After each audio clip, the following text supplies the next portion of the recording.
Լեռնային Ղարաբաղի նախկին պետնախարար Ռուբեն Վարդանյանին Ադրբեջանի ազգային անվտանգության ծառայության քննչական մեկուսարանից տեղափոխել են Արդարադատության նախարարության ենթակայությամբ գործող ՈՒՄԲԱԿ-ի բանտ։ Միեդում հայ գերիների ներկայացուցիչ Սիրանուշ Սահակյանի տեղեկություններով նույն բանտ են տեղափոխվել նաև մյուս գերիները։ Իմ ունեցած տեղեկություններով 19 հայերը գտնվում են հենց ՈՒՄԲԱԿ-ի համալիրում։ Նախկինում եւս եղել են, այսինքն 3 անց պահվել է այս հաստատությունում նախկինից 2023 թվականից 16 անց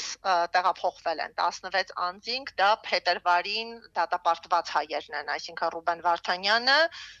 մի գործով եւ մյուս գործով մենք ունենք 15 ամբաստանյալներ, որից 7-ը Արցախի ռազմաքաղաքական ղեկավարներն են, իսկ 8-ը Արցախի ինքնապաշտպանությանը մասնակցած անձինք։ Տեղափոխությունն ըստ Սահակյանի պայմանավորված է Ադրբեջանի ներպետական ընթացակարգերով։ Փետրվարին հրապարակված դատավճիռներից որոշներն, այդ թվում Ռուբեն Վարդանյանինը, արդարադատության երաշխիքների բացակայության պատճառով չեն բողոքարկվել եւ համարվում են ուժի մեջ մտած։ Այս պայմաններում Սահակյանի խոսքով Ադրբեջանի ներպետական համակարգը տարանջատում է պատիժը կրողների եւ կալանավորվածների պահման վայրերը։ Թերևս արդեն բոլոր հայ գերիներին ընկալում են որպես օրինական դատավճիռների հիման վրա պատիժ կրողներ,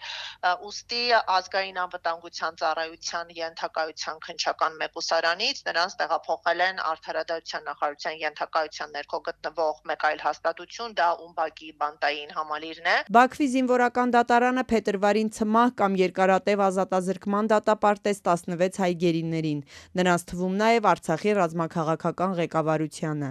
Բաքվից մոտ 70 կիլոմետր հեռու եւ մեկուսի վայրում գտնվող ՈՒՄԲԱԿ-ի բանտ գերիների տեղափոխության մասին Սահակյանը տեղեկացել է Ռուբեն Վարդանյանի ընտանիքից։ Ասաց, ինչպես նրանց դատավարությունները, այնպես էլ այս գործընթացում թափանցիկություն չկա։ Տեղափոխության մասին ընտանիքի անդամները նախապես ոչ մի տեղեկություն չեն ունեցել։ Այժմ էլ անհայտ է, թե 2023-ին շահագործման հանձնված այս բանտում ինչ պայմաններում են պահվում գերիները։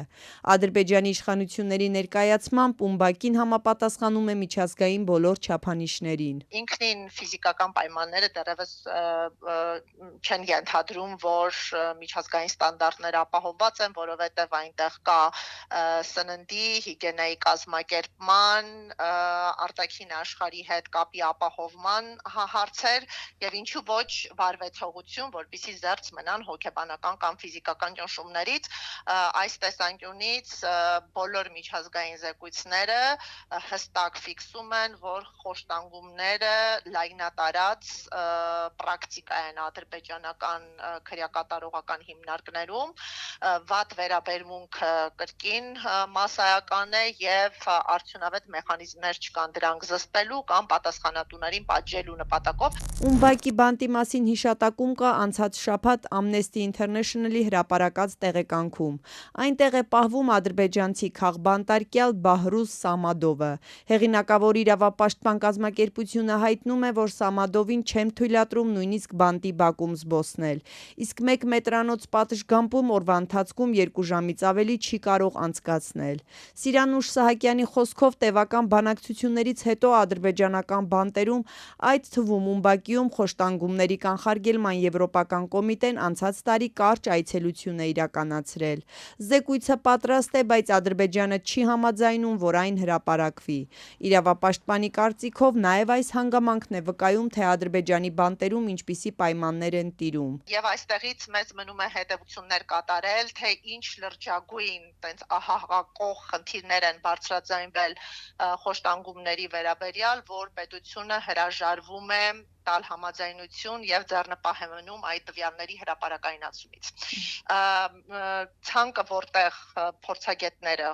կոմիտեի անդամները այցելել են, ներառել է թե քննչական մեկուսարանը, որտեղ նախկինում պահվում էին հայեր, եւ թե ՈՒՄԲԱԿ-ի նոր համալիրը։ Անցած սեպտեմբերին Բաքվում Կարմիր խաչի միջազգային կոմիտեի գրասենյակի փակումից հետո Ադրբեջանում պահվող գերիներից տեղեկություն ստանալու միակ տարբերակը հեռախոսազանգն է,